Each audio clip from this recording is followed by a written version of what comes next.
Hi friends, I told you right, the moment Elon released the shorts, he knew it's going to be profitable Q2 2020, else he wouldn't release those shorts. So if you see, Elon drop us hints from time to time because he can't outright announce. SEC will come after him again. So for those who have been following Elon for years, we get it. So in this video, I'm not going to cover the obvious. I'll leave that for Monday for my Tesla weekly analysis. There are also other YouTube channels talking about Q2 earnings. I recommend you to go and watch like Tesla Daily or Hypercharts. In this video, I'll be talking about the not so obvious hints Elon dropped and how I think Tesla stock will hit $10,000. And I'll also be covering investors being very short-sighted. Often enough, investors are obsessed on what's coming on the next day, the next month, because their stock goes up for one day, they feel really good, and if the stock comes down for one day, they feel like shit. Come on, living life like that is dumb, right? I did a video previously on the strategy I used to overcome this. So anyway, for Q2 2020, Elon and his team has dropped so much hints, it actually blows my mind. So in this video, I'll talk about the hints.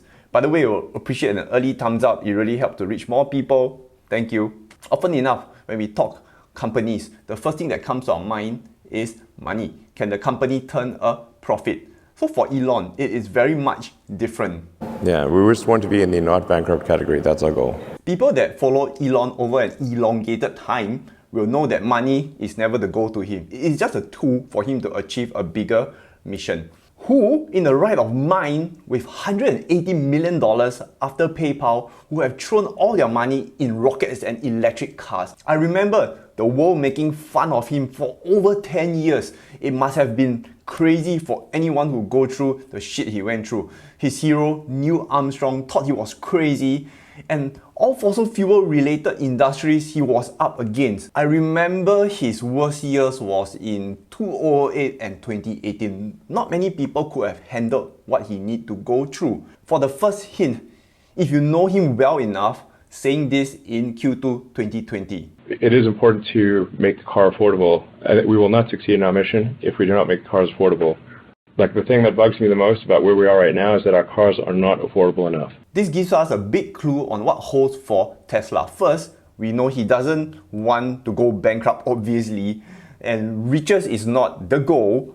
So the future forward is simple. Grow as fast as possible while driving the cost down. This will lead to exponential growth in both revenue and deliveries.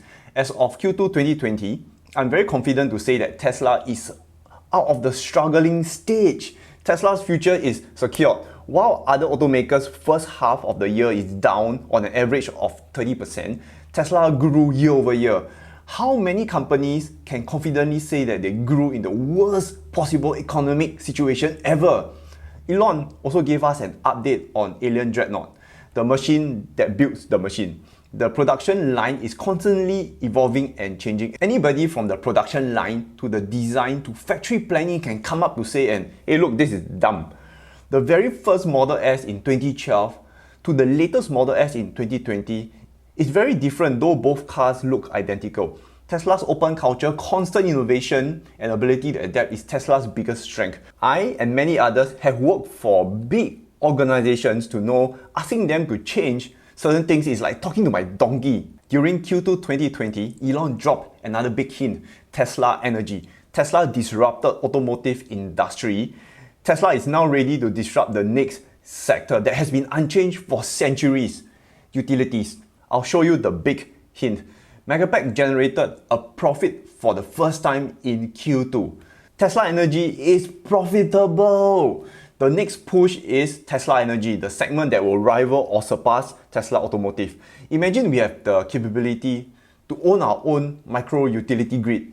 Don't say I didn't tell you. This is the next major hint. Essentially, with an over-the-air software update, may go down as the biggest asset value increase in history as a step change. Major driver for profits in Tesla Automotive is not selling the car itself, but is in its software. He didn't specifically say this, but it is what I make of it. Tesla cars will get significantly cheaper, perhaps to the price of a Toyota, and it's full self-driving that will drive up the value of the car. Tesla is so far ahead in FSD.